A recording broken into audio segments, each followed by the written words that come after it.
Assalamualaikum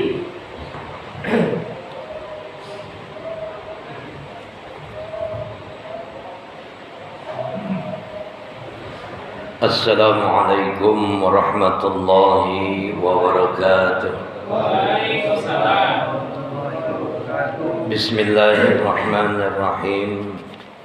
Alhamdulillahi ala dawam. Thumma salatuhu ma'assalam ala imamir rusuli wal anbiya Muhammadur Rasulullah sallallahu alaihi wasallam wal ali wal abna. Asyhadu an la ilaha illallah wahdahu la syarika lah wa asyhadu anna Muhammadan abduhu wa rasuluhu la nabiyya ba'dah. Allahumma salli wa sallim wa barik ala sayyidina wa maulana Muhammadin wa ala alihi wa sahbihi ajma'in, amma ba'du. Qala Allah ta'ala fi kitabihil karim wa huwa asdaqul qa'ilina, a'udzu billahi minasy syaithanir rajim. Bismillahirrahmanirrahim. Qad nara taqalluba wajhika fis sama' falan walliyannaka qiblatan tarda fawalli wajhaka satral masjidil haram wa haitsuma kuntum fawallu wujuhakum syatrah. Shadaqallahul azim.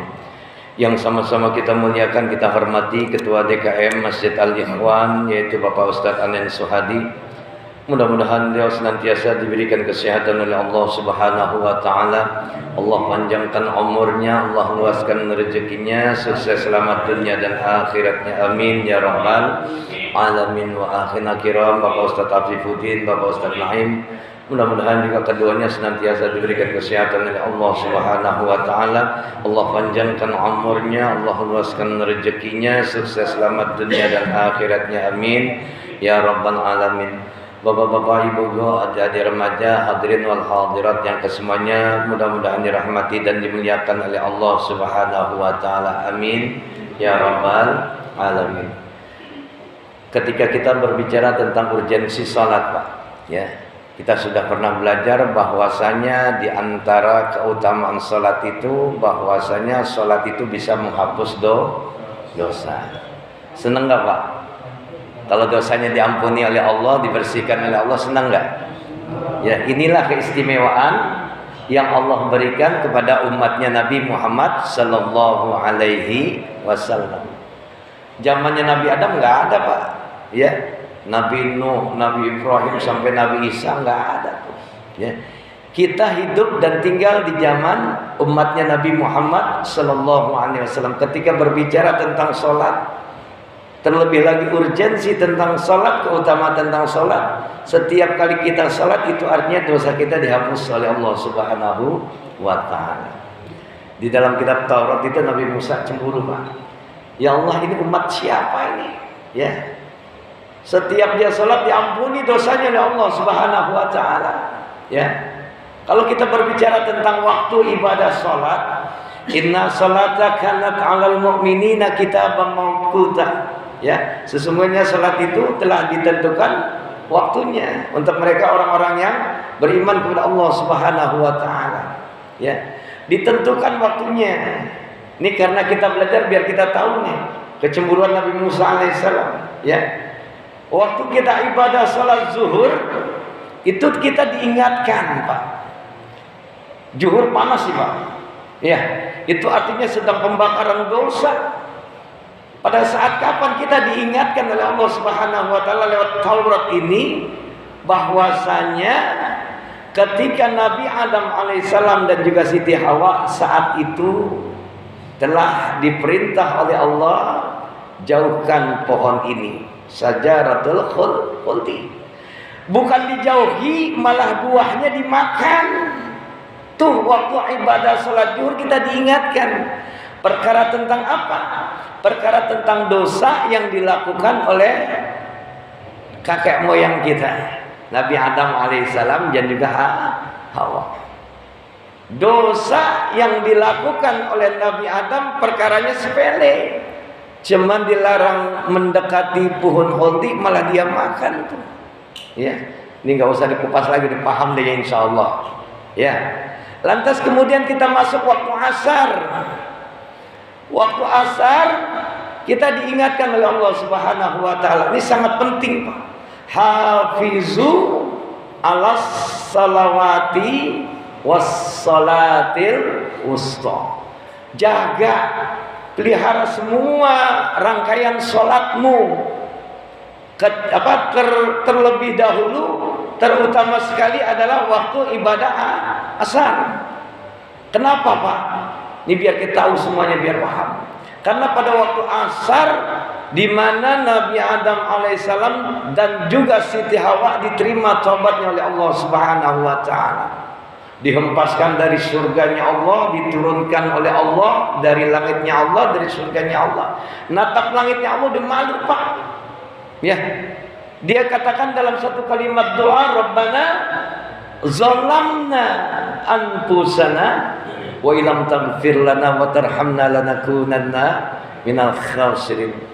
Ya Allah, kami telah berbuat zalim, ya, sudah berbuat aniaya terhadap diri kami. Kalau Engkau tidak mengasihi kami, enggak menyayangi kami, enggak mengampuni dosa kami, maka kami termasuk orang-orang yang merugi. Ini berarti poin pentingnya di sholat asar, Pak. Makanya hati-hati tuh. Kadang kita pengen sholat zuhur dapat waktu sunnah tidur sebentar, cuman tidurnya kebablasan. Ya enggak? Enak kan ya, habis makan kenyang wajib ya. Udah kenyang, rebahan, tidur deh tuh. Bangun jam 5. Ya Allah. Ya kita punya kelemahan ya manusia ya. Ya, waktu asar jaga. Kenapa? Karena pada saat itu taubatnya Nabi Adam alaihissalam dan juga Siti Hawa diterima oleh Allah Subhanahu Wa Taala. Masuk ibadah maghrib, sholat maghrib. Tuh setiap sholat perkara dosa kita diampuni oleh Allah Subhanahu Wa Taala. Bismillah biniyatil ibadah, bismillah tawakkaltu 'ala Allah, la haula wala quwwata illa billah. Jalan kaki kanan melangkah rahmat Allah. Kaki kiri dosa kita diampuni oleh Allah Subhanahu Wa Taala. Salat berjamaah ketika salam assalamualaikum warahmatullah, umatnya Nabi mengucapkan kalimat istighfar astaghfirullahalazim 3 kali, rontok tuh dosanya. Nikmat ya, Pak? Zaman dulu nggak ada cerita. Ya, bahasa dia buat dosa benjol bener, Pak. Diampuni besi. Ya kalau umatnya Nabi Muhammad kalau kayak gitu, orang bikin dosanya zina, benjol, jidatnya aja satu. Ya, habis buat zina, benjol. Terus habis buat minum-minuman hammer, mabok, benjol, mukanya banyak lapisan benjol panen. Auzubillah billah. Umatnya Nabi Muhammad sallallahu alaihi wasallam ketika dia berwudu diampuni dosanya oleh Allah, rontok tuh. Ketika dia salam setelah salatnya diampuni dosanya oleh Allah Subhanahu Wa Taala. Masuk ibadah maghrib. Banyak orang sibuk dengan urusannya masing-masing, yang macet di jalan. Ya. Ini mengingatkan mereka orang-orang yang ingkar kepada Allah Subhanahu Wa Taala. Zaman jahiliyah mereka pada berkumpul tuh sibuk dengan urusan dunianya. Ya. Masuk ibadah sholat Aisyah, kita diingatkan pada peristiwa Isra wal Mi'rajnya Nabi Muhammad sallallahu alaihi wasallam. Kenapa? Karena tiap langitnya Allah, Rasul dilihatin tuh, mereka sedang sujud, mereka sedang sholat, mereka sedang ruku, mereka sedang sujud dalam ibadah yang namanya sholat. Makanya salat ini perintahnya dijemput oleh Allah Subhanahu Wa Taala, dibersihkannya dulu dada baginda Rasulullah sallallahu alaihi wasallam. Enggak seperti ibadah yang lain, ya.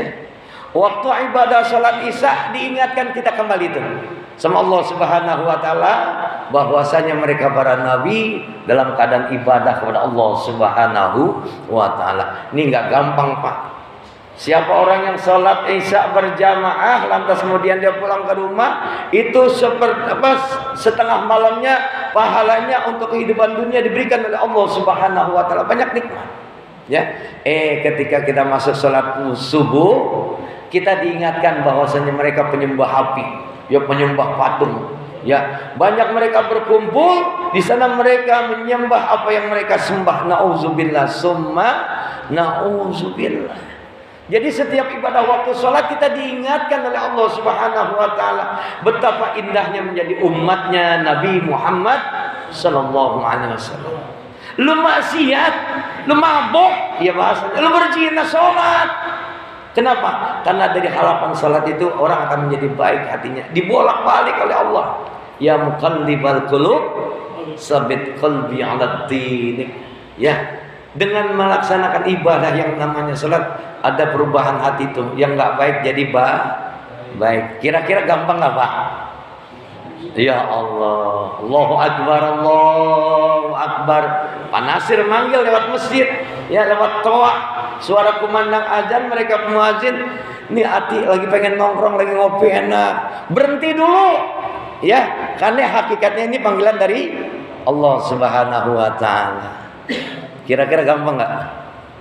Susah ya Pak Nono ya. Ya orang yang sibuk dengan kesibukan. Ya ibadah sholat itu nggak gampang Pak. Ternyata panggilan hati itu akan menjadi indah kalau kita menggunakannya dengan kalimat cinta. Cinta kepada Allah, cinta kepada Rasul, insya Allah taat kita akan berbuahkan hasil. Istiqomah kita dalam iman, istiqomah kita dalam ibadah akan membuat bahagia kehidupan kita. Insya Allah. Tenang Pak. Ala bizikrillahi tatma'innul qulub. Orang yang ingat hatinya kepada Allah, insya Allah damai, senang, bahagia. Ya, masih kita lanjutkan pembicaraan kita, pembelajaran kita tentang bagaimana kita diperintahkan oleh Allah Subhanahu wa taala dalam ibadah salat kita yang menjadi syarat syahnya salat. Ya, kita masih dalam pembahasan takbiratul ihram. Ya Pak, ingat ketika kita takbiratul ihram itu kita harus mantap Pak. Ya, Allahu Akbar. Ya, sallu kama ra'aitumuni usalli. Salatlah kalian seperti atau sebagaimana kalian melihat saya salat, kata baginda Rasul. Seperti kalian melihat aku salat. Kita nggak pernah lihat Nabi, nggak pernah lihat Rasul, tapi diperintahkan lewat makna ayat-ayat Allah, diperintahkan lewat makna-makna hadis Rasulullah sallallahu alaihi wasallam. Allahu Akbar. Ya, Allahu Akbar. Ya, telinga cukup di depan dada. Ya, Ustaz kalau yang muter-muter gimana, urusan dewek dah. Ya, Allahu Akbar. Kalau Arif kan Arif. Ya, perhatikan Pak, ini penting Pak. Ya, sallu kama ra'aitumuni usalli, diajarkan. Allahu Akbar. Tenang, nggak usah gegabah. Nah, terkait dengan masalah usalli, ya, ini 4 mazhab nggak ada yang mengajarkan usalli fardal zuhri arba'a rakaatin mustaqbilal qiblati adaan ma'muman lillahi ta'ala. Ini paham jumhur ulama Pak. Cuman karena kita udah biasa dengan kalimat itu, ya intinya niat ada di dalam hati ya Pak. Ya, niat itu ada di dalam hati. Jadi sungguh luar biasa Pak kalau kita menjadi orang yang Islam, orang yang beriman. Niatnya aja orang yang beriman itu indah, baik. Ya, niatul mu'min khairum minhu amalihi. Niatnya seorang yang beriman itu lebih cantik, lebih baik daripada amalnya. Ya Allah, besok malam Jumat ada pengajian Ustaz Irwan. Besok malam Senin ada pengajian Ustaz Sehu. Udah tanamkan dalam hati bismillah biniyatil ibadah, insyaallah saya sehat, saya datang. Itu pahala bergulir terus. Ya.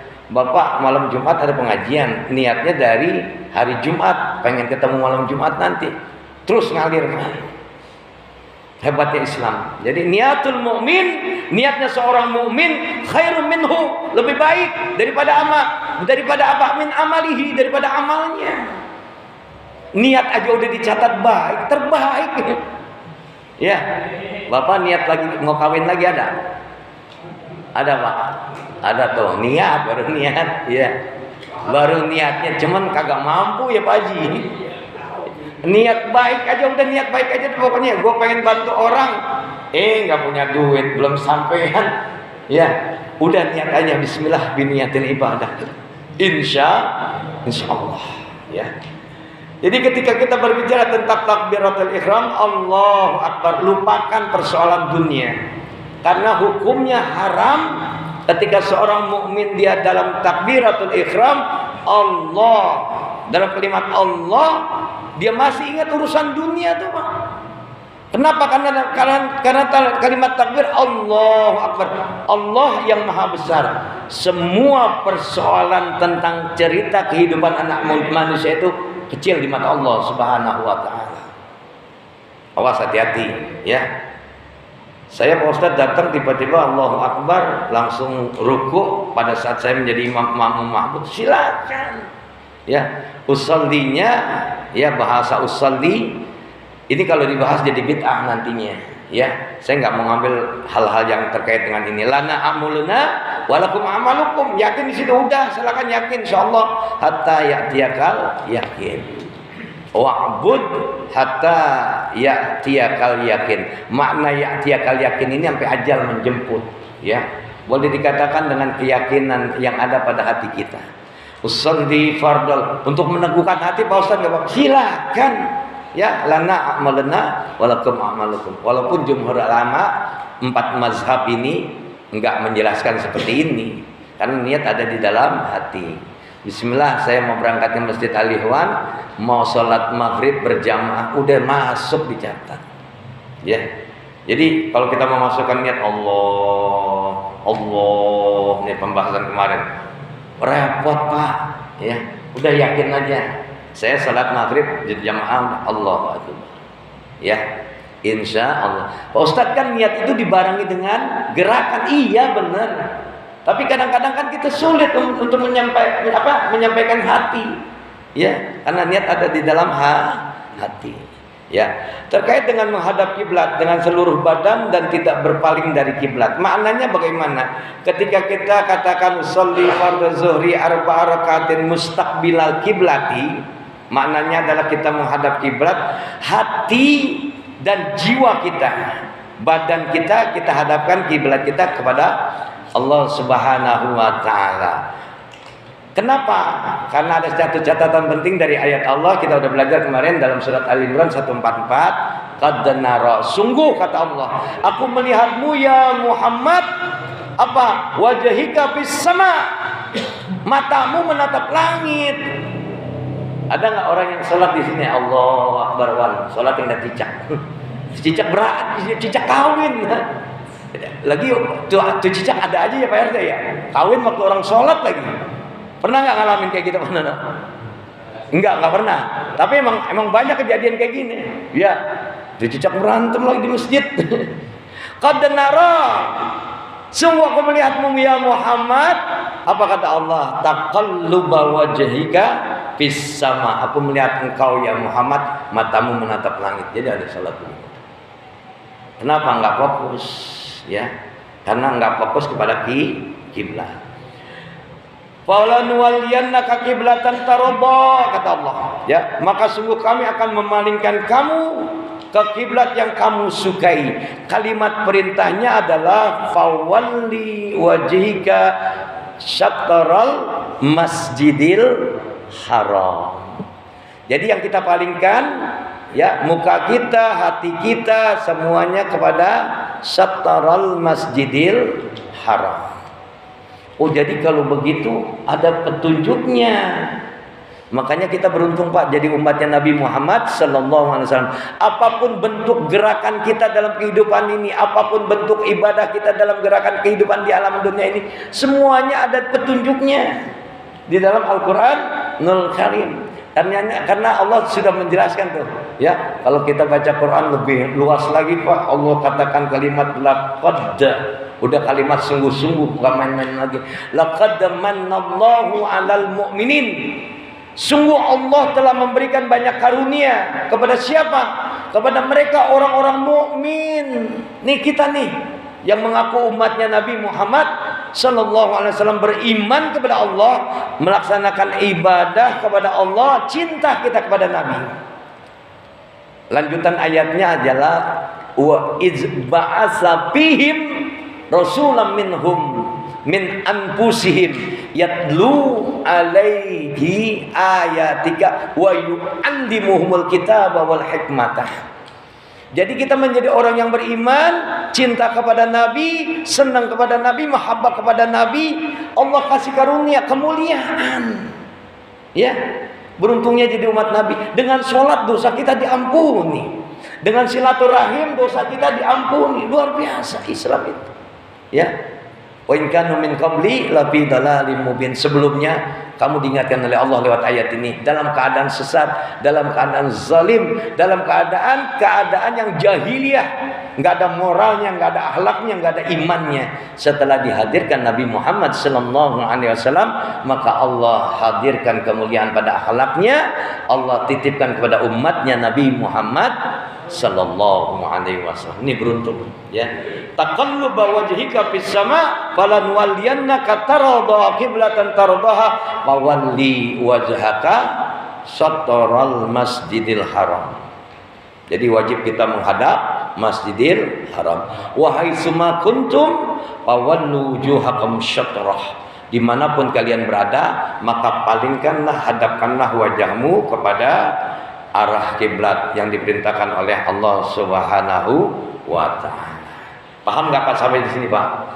Ini pembahasan kemarin ya, biar kita paham ternyata gerakan-gerakan sholat itu, ya. Pertama tadi sudah saya sampaikan bahwasanya lewat sholat kita diampuni dosanya oleh Allah Subhanahu Wa Taala. Oh ternyata setelah kita pelajari menghadap kiblat itu sudah ada tuntunannya.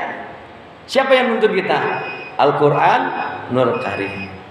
Makanya Pak rugi Pak kalau orang yang nggak baca Quran setiap hari ini. Ini saya tanya nih, baca Quran nggak di rumah? Nah. Senyum loh. Ya.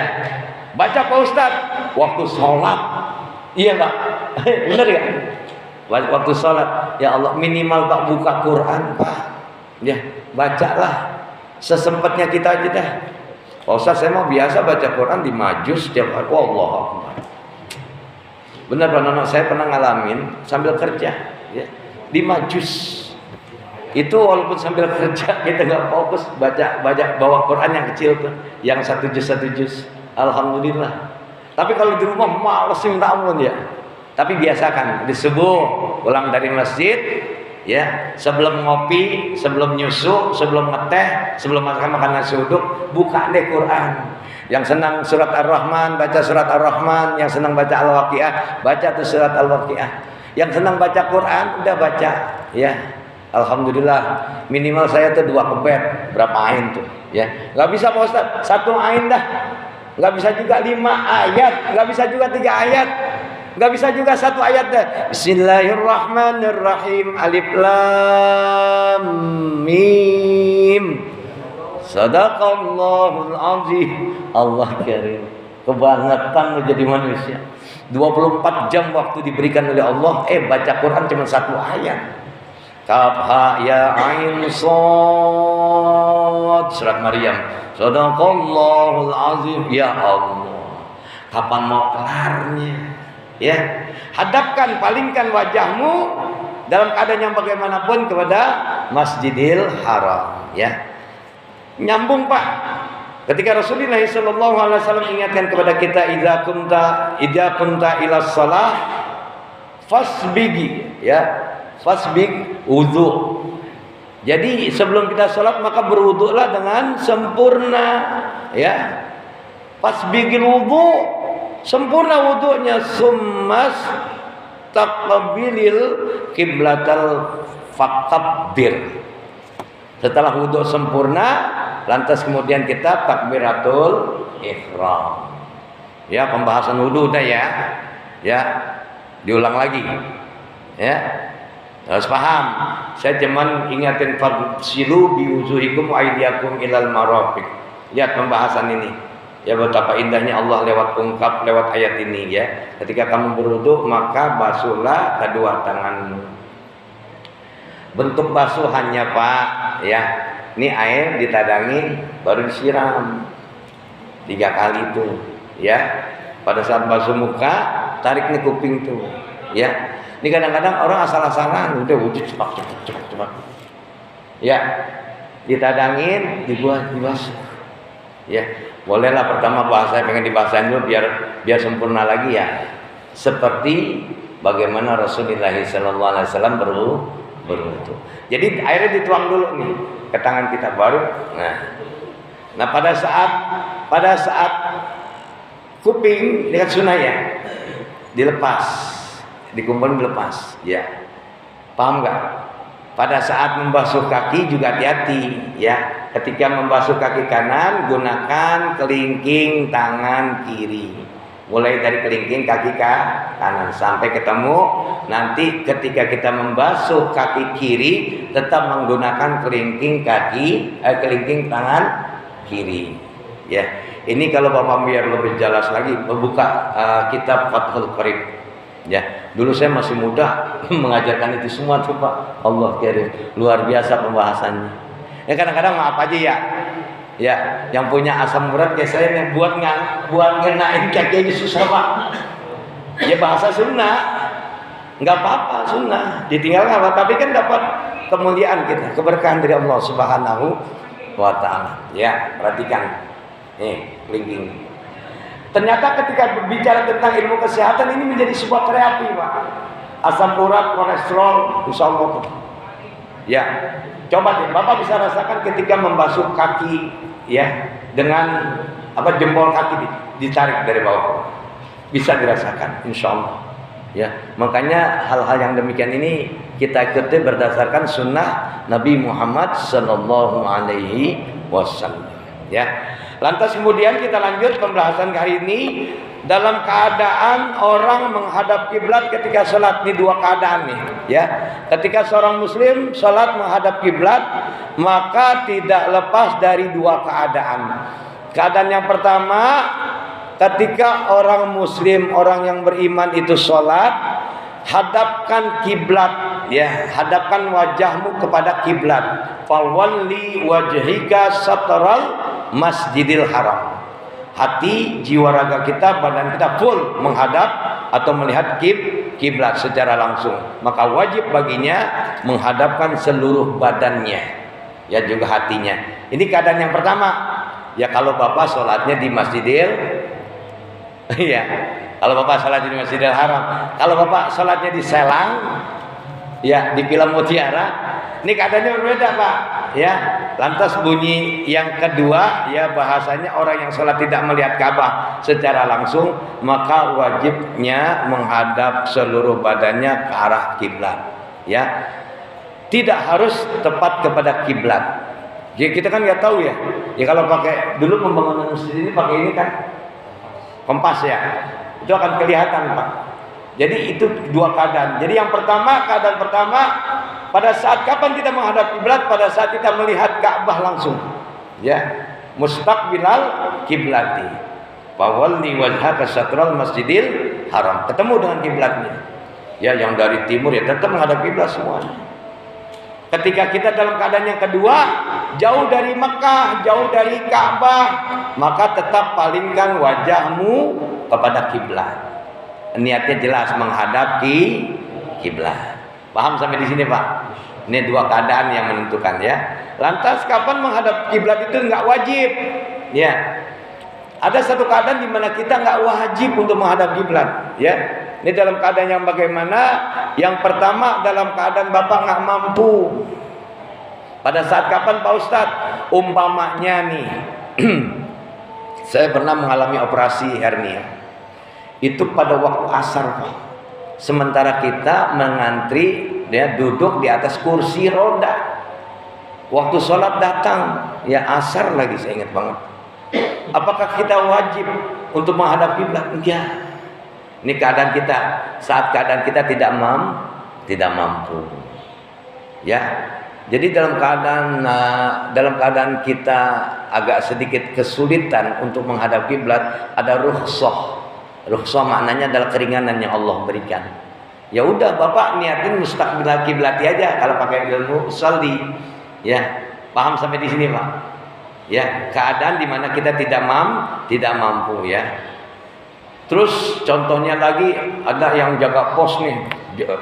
Contoh kayak di Afghanistan kali ya, di mana Palestina. Ya Allah. Kan itu semuanya kondisinya siap Pak. Kalau Bapak lihat film The Ten Commandments deh. Itu dalam keadaan perang, mereka sholat gantian, Allahu Akbar, yang satu jaga, yang berikutnya jaga. Ya, itu semuanya fokus pada keselamatan jiwa mereka dalam keadaan sholat. Ya, saya alhamdulillah udah nonton filmnya dulu, ada orang kaya di kampung kita yang punya Betamax dulu ya, luar biasa. Jadi mereka perang tetap dalam keadaan sholat. Apalagi kondisi yang sekarang, kita mah orang villa aman-aman aja. Cuma yang berat berangkat ke masjid. Ya, hadapkan wajahmu. Ketika tidak mampu dalam keadaan sakit ya. Kedua, dalam keadaan takut. Dalam keadaan takut yang bagaimana? Seperti kalau kita memerangi musuh, ya.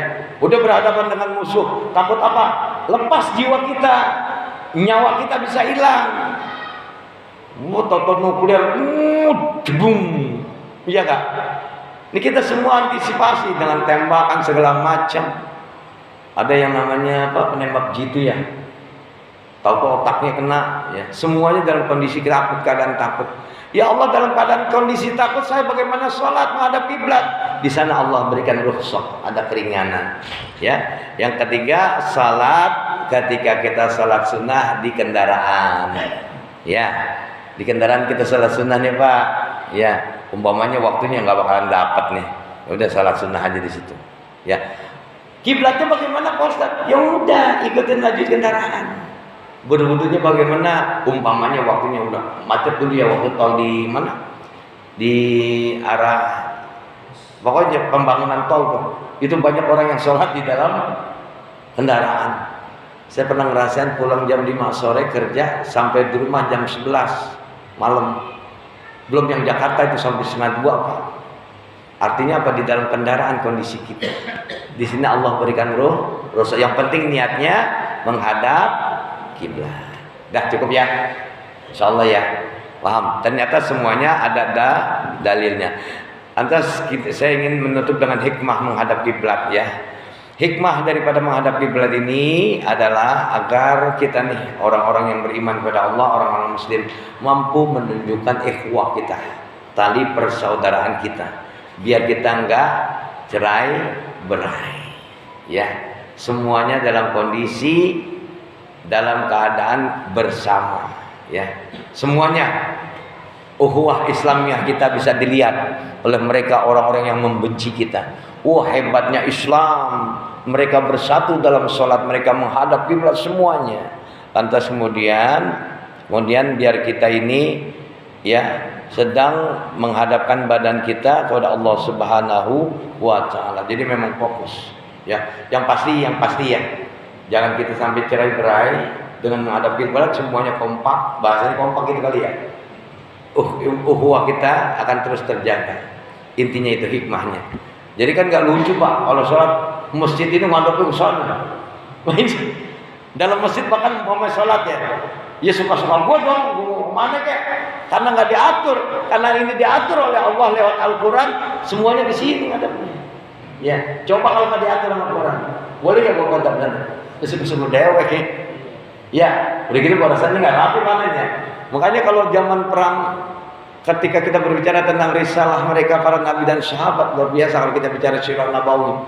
Itu yang kita kenal Umar bin Khattab radhiyallahu anhu. Ketika udah katakan umpamanya muazin bilang, "Sob barisan, sob barisan, sob barisan." Itu pedangnya Pak. Kalau jempol kakinya lewat, kena udah. Saking hebatnya. Dan saya alhamdulillah ngalamin Pak, ya, ngalamin di kampung istri itu masih ada sesepuh Pak. Jadi sebelum muazin itu iqomah, itu dia diri sendiri di depan, ya. Imam udah siap. Dia katakan dengan kalimat sob, aki-aki itu. Semuanya serentak ya. Saum sufufakum fa inna tasyiwata sufufi min tamamis shalah. Ya. Barisan rata itu adalah keutamaan dalam ibadah salat. Bacanya apa Pak Ustaz? Sami'na wa ata'na. Kita jawab, saya dengar, insyaallah kami melaksanakannya. Nah, ketika masuk barisan shaf, kita bahasa sunnah lagi ya. Ya Allahumma atini Abdullah ma tu'ti ba'daqas sholihin. Ya Allah, jadikanlah kami ini kelompok atau bagian orang-orang yang soleh. Ya nanti kita jelaskan lagi. cukup waktunya ya. Mudah-mudahan apa yang kita pelajari hari ini, terutama bahagian bab tentang sholat, dalam pembahasan besok insya Allah niat ya. Dalam pembahasan takbiratul ihram semuanya ada dalilnya dan jelas Al-Qur'anul Karim. Jadi Bapak penasaran ya, benarkah yang dikatakan Ustaz Ridwan? Bapak buka sampai di rumah surat Al-Baqarah 144. Awalnya qad nara taqalluba wajhika fis sama. Ya, semuanya ada nas ayat Al-Qur'annya. Mudah-mudahan bermanfaat buat kita semuanya. Mudah-mudahan Allah Subhanahu wa taala ampuni dosa dan salah kita. Allah terima amal ibadah kita. Insyaallah kita menjadi orang yang istiqomah dalam iman Islam kita dan ibadah kita kepada Allah Subhanahu wa taala, selamat dunia dan akhirat kita. Al-Fatihah. A'udzu billahi minasyaitonir rajim. Bismillahirrahmanirrahim. Alhamdulillahi rabbil alamin arrahmanir rahim maliki yaumiddin iyyaka na'budu wa iyyaka nasta'in ihdinas siratal mustaqim siratal ladzina an'amta 'alaihim ghairil maghdubi 'alaihim waladdallin amin. Astaghfirullahaladzim. Bismillahirrahmanirrahim. Alhamdulillahi rabbil alamin. Allahumma salli wa sallim wa barik ala sayyidina Muhammad wa ala ali sayyidina Muhammad.